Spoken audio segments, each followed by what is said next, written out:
नदी देखिए आप लोग, रेवा नदी देख रहे हैं ना, रेवा नदी देख रहे हैं ना, बगल में ही है, बहुत दूर नहीं है यहां से। कहां से निकली है रेवा नदी? बोलिए, पहाड़ से। कहां तक गई है? पैसिफिक ओशियन में, समुद्र में। क्या पैसिफिक ओशियन ने, प्रशांत महासागर ने रेवा नदी को इनविटेशन भेजा था कि आ जाओ, I want to meet you, please come soon? कहा था क्या? नहीं, समुद्र नदी को बुलाते नहीं है, नदी निकलती है, अपने आप दौड़ते दौड़ते समुद्र के पास चली जाती है। और इतना ही नहीं, आप कितना भी ब्लॉक करिए रिवर का मार्ग, जो रास्ता है, कितना भी बांध बनाइए, उसको रोकिए, लेकिन हर बांध को पार करते करते एक दिन नदी समुद्र में चली जाती है। महाराज, उसी प्रकार जिस मनुष्य के जीवन में धर्म होता है, उस मनुष्य को सुख संपत्ति बुलाना नहीं पड़ता है। जिस प्रकार नदी अपने आप समुद्र के पास जाती है, धर्मशील व्यक्ति के जीवन में सुख संपत्ति अपने आप चली आते हैं, उसको बुलाना नहीं पड़ता। जब इस चौपाई को मैं पढ़ा तो मैं थोड़ा डिस्टर्ब हो गया, पहली बार जब पढ़ा तो। क्यों? समाज में कई ऐसे भी लोग हैं जिनका धर्म से कोई लेना देना नहीं है, लेकिन उनके पास खूब रुपया है।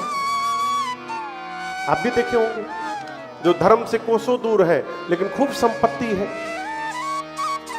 तो वो सही कि ये सही? तो मैं अपने गुरुजी की सेवा में था एक दिन, महाराष्ट्र की सेवा में, रात को चरण सेवा कर रहा था, एकांत में मैं था। तो मैंने प्रश्न किया, सरकार एक चौपाई मैंने पढ़ी है लेकिन समझ में नहीं आ रहा है। तो मैंने बताया तो महाराज से उठ करके बैठ गए और बोले, बेटा, जीवन में संपत्ति दो प्रकार की होती है। कितने प्रकार की? दो प्रकार। एक का नाम है धन और दूसरे का नाम है श्री। क्या नाम है? श्री। श्री यानी लक्ष्मी। एक धन है सामान्य धन और दूसरा क्या है? श्री। बोले जो धर्मशील व्यक्ति होता है उसके जीवन में श्री आती है, और जो धर्म से जिसका कोई लेना देना नहीं है उसके पास श्री नहीं आती, उसके पास केवल धन आता है। फिर मैंने प्रश्न किया, हमें कैसे पता चलेगा कि हमारे पास जो आ रहा है वो धन की कैटेगरी में आता है कि श्री की कैटेगरी में आता है? महाराज श्री बोले, बेटा, जिस पैसे के आने के बाद सत्कर्म करने का मन करे, परमार्थ करने का मन करे, दान करने का मन करे, यज्ञ कराने का मन करे, किसी को उपचार कराने का मन करे, किसी को पढ़ाने का मन करे, किसी के विवाह में सहयोग करने का मन करे, तो समझ लेना तुम्हारे पास श्री आ रही है, ये धर्म पूर्वक धन आ रहा है। और जिस धन के आने के बाद पीने का मन करे, क्या पीने का अब हम नहीं बताएंगे। जिस धन के आने के बाद व्यभिचार करने का मन करे, वो श्री हो ही नहीं सकती, वो धन है। देखिए, जिस प्रकार से पैसा आएगा, जिस स्रोत से, उधर ही हमारे मन को लेकर के जाएगा। धर्म पूर्वक धन आएगा तो जीवन को धर्म में लेकर के जाएगा, अधर्म पूर्वक धन आएगा तो हमको अधर्म की ओर लेकर के चला जाएगा। धर्मशील व्यक्ति के जीवन में सुख संपत्ति आती है, और सबसे बड़ी संपत्ति जब आवे संतोष धन, सब धन धूरी समान। जीवन की सबसे बड़ी संपत्ति है हम जहां हैं वहां संतुष्ट हैं। आप समझ रहे हैं? आदमी के दुख का सबसे बड़ा कारण, जो नीचे बैठा है वो टेंशन में है कि हम कुर्सी पर क्यों नहीं पहुंच रहे हैं।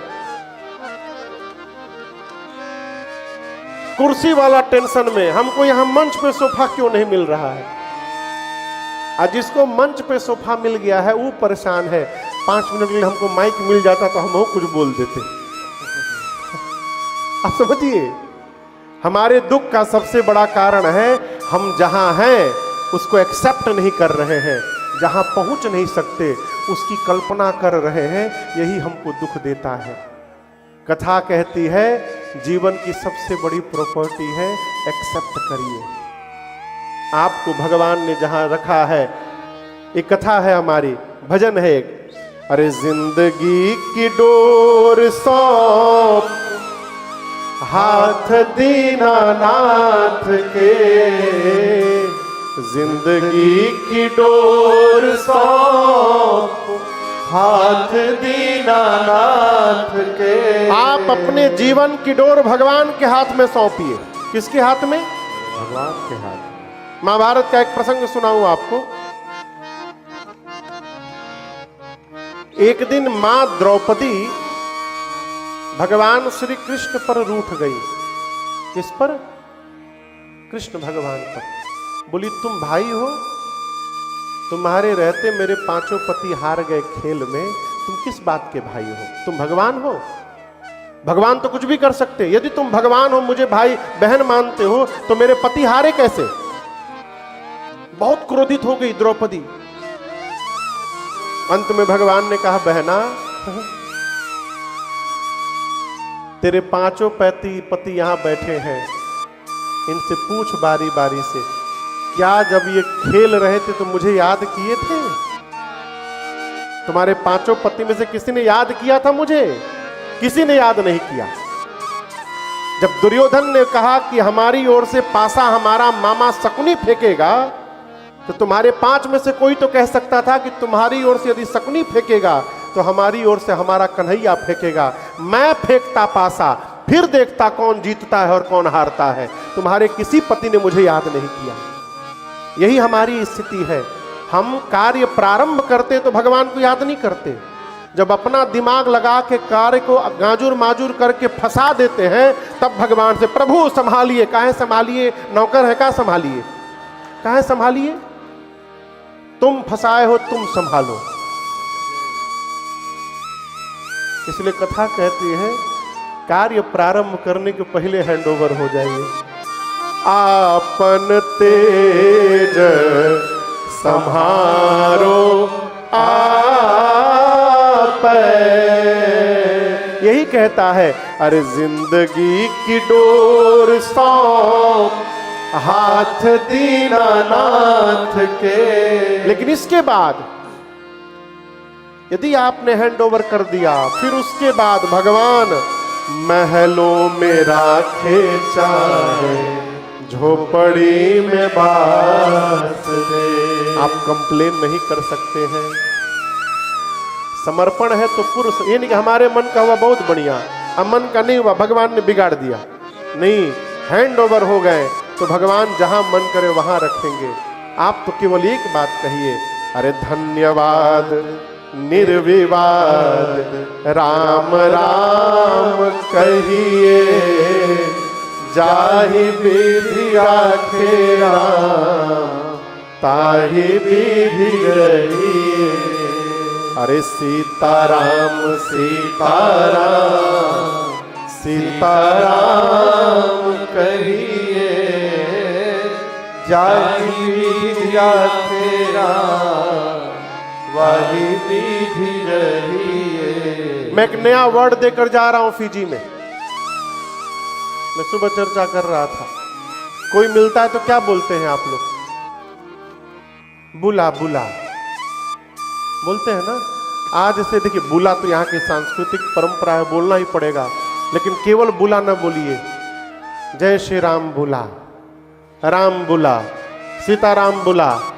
बुला बोलने के पहले सीताराम जय श्री राम राम राम जोड़ करके बुला बोलिए, तो फिजी का कल्चर भी बचा रहेगा और सनातन धर्म का झंडा भी लहराता रहेगा। अपने लोगों में प्रारंभ तो करिए।